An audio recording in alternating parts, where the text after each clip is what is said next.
और आपने पूछा कि भगवान प्रभु बताओ भक्ति किसकी तरह करें, बल्कि हमने उत्तर तो दिया था कि पड़ोसन की तरह करो, पर ये उत्तर नहीं। बहुत उदाहरण भगवान की भक्ति किसकी तरह करें। मेरे पागलों, एक बात तुम याद रखना, सद्गुणों को लाना है तो अवगुणों को हटाने की आवश्यकता नहीं।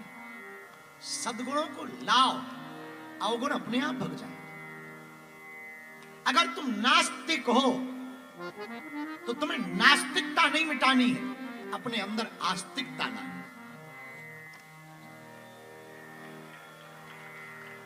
अगर तुम अंधेरे में हो तो अंधेरे के मिटाने का प्रयत्न मत करो मेरे पागलों, उजाले को लाओ।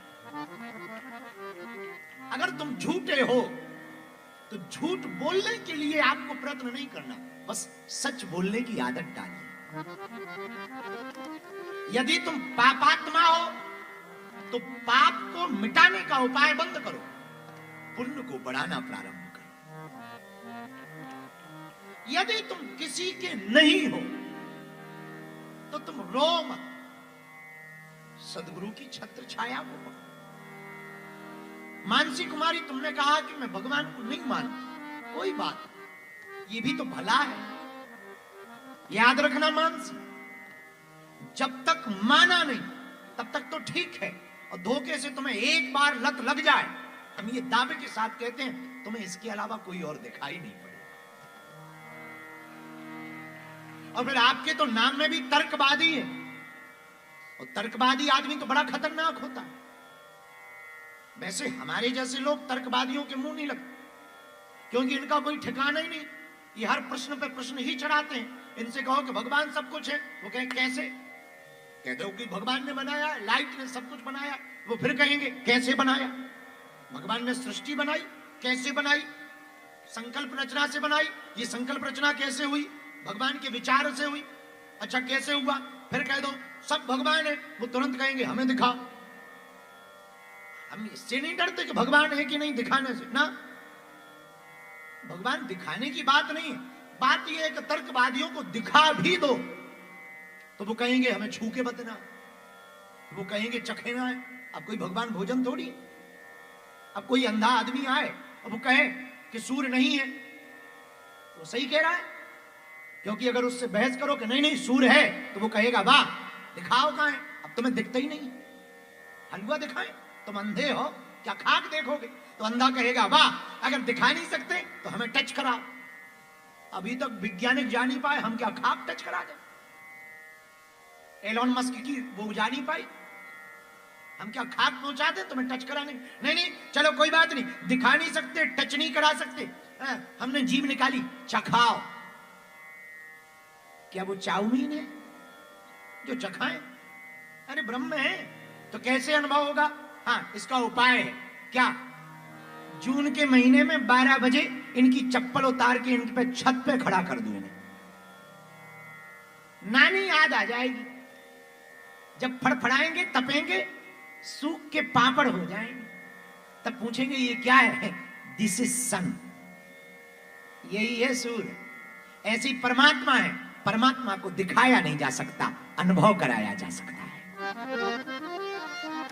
पर तर्कवादी लोग ये तो बड़े खतरनाक होते। तो मानसी तुम्हारे नाम में भी तर्क, हम तर्क से नहीं डरते। एक आदमी जा रहा था, बिस्ब्रेन का ही था, नाम चंगीलाल, जा रहा था बेचारा दीपक जला करके पीपल के पेड़ के नीचे, गांव में, भारत में तो गांव में दिया जला के रखते हैं पीपल के पेड़, दीपक लेके जा रहा था। एक आदमी मिल गया, वो भी बिस्ब्रेन का था, उसका नाम था मंगीलाल। उसने कहा ये क्या है? बोले दिया। अच्छा दिया क्यों ले जा रहे हो? पीपल के पेड़ के नीचे रखना है। पेड़ के नीचे क्यों रखना है? हमारे दादा परदादा रखते रहे सो हम रखें। वाह, तुम्हारे दादा परदादा गलती करते रहे तो क्या तुम भी करोगे? तर्कवादी तो ऐसे होते। बोले नहीं नहीं गलती नहीं है, अब वो तो परंपरा है। अच्छा चलो छोड़ो, एक बात बताओ, ये दिया जलाया किससे? माचिस से। ये जो ज्योति है दिया की, ये कहां से आई? माचिस से आई। तो माचिस में कहां से आई? अब जवाब दे भी दो कि माचिस में रोगन से आई, फिर रोगन फैक्ट्री में बना, फिर वो फैक्ट्री में कैसे बना? वो किसी इंसान ने बनाया, लंबे उत्तर हो जाएंगे। आदमी भी ब्रिस्बेन का था। बोले एक बात बताओ, ये ज्योति कहां से आई? बोले माचिस से। बोले माचिस में कहां से आई? ये उसने पूछा ही था कि उसने दिया बुझा दिया। बोले ये क्या है? बोले वो सब बाद में बताएंगे, पहले ये बताओ ये ज्योति गई कहां? गई कहां? बोले वो तर्कवादी बोला हमें नहीं पता, हमें नहीं पता। बोले अब चुप, तुम्हें ज्योति गई का पता नहीं है, हमें आई का पता नहीं है, तुम घर जाओ, हम दिया जलाने जा रहे हैं। जो तर्कवादी है उसे क्या जवाब दोगे? बड़े उल्टे उल्टे सवाल करते। खैर तुम्हारा नाम ही है, एक तो तुम्हारा नाम भूल जाता, बड़ा नाम है मानसी कुमारी। तो तुमने पूछा कि भगवान बैठते कहां? हमने बता दिया भगवान कहां बैठते, शायद तुम्हें पता नहीं। फिर तुमने दूसरा प्रश्न किया, कुछ दिनों से भक्ति करने का मन है, किसकी तरह करें? मानसी मेरी बहन, इसका भी बड़ा प्यारा उत्तर है। अगर तुम्हें भक्ति करने का सच में जी करे ना, तो तुम ये बात आज से तुम अपने मन से निकालो कि तुम नास्तिक हो। हम इस बात पे भरोसा ही नहीं करते, क्योंकि नास्तिकता जब तक जिंदगी में नहीं आएगी तब तक तुम्हारे अंदर आस्तिकता का महत्व भी नहीं होगा। उजाले का महत्व तब होता है जब अंधेरा। कभी याद करना, भयंकर भूख लगी हो, रोटी इतनी मीठी लगती, भले ही कच्ची हो, पर पहली जो रोटी पेट में जाती ना, ऐसी लगती है मानो अमृत मिल गया हो। और प्यास का मजा लेना है तुम्हें, पानी का मजा लेना है, तो तुम 3-4 घंटे प्यासे रहो, फिर पानी पियो, कितना कीमती लगेगा। इसलिए मानसी, हम तुम्हारी नास्तिकता से बिल्कुल भी परेशान नहीं, बहुत बढ़िया है। क्योंकि नास्तिकता के बाद जिस दिन तुम आस्तिक बनोगी, उस दिन तुम इतनी खतरनाक भक्त बनोगी कि जिंदगी में लौट करके तुम्हारी भक्ति को कोई डिगा नहीं पाएगा। वाल्मीकि जी जब तक भक्त नहीं थे तब तक की बात अलग थी, और जैसे ही भक्त बन गए ऐसे ही भक्त बने, लौट करके फिर पीछे नहीं मुड़े। कभी रामायण पढ़ना मानसी, रामायण में वर्णन है, उल्टा नाम जपौ जग जाना, उल्टा नाम जपौ जग जाना, वाल्मीकि भई ब्रह्म समाना, वाल्मीकि भई ब्रह्म समाना, वाल्मीकि भई ब्रह्म समाना, वाल्मीकि भई ब्रह्म समाना, सीताराम सीताराम सीताराम, सीताराम सीताराम सीताराम, सीताराम सीताराम वाल्मीकि जी उल्टा नाम जबकि भी ब्रह्म के समान हो गए।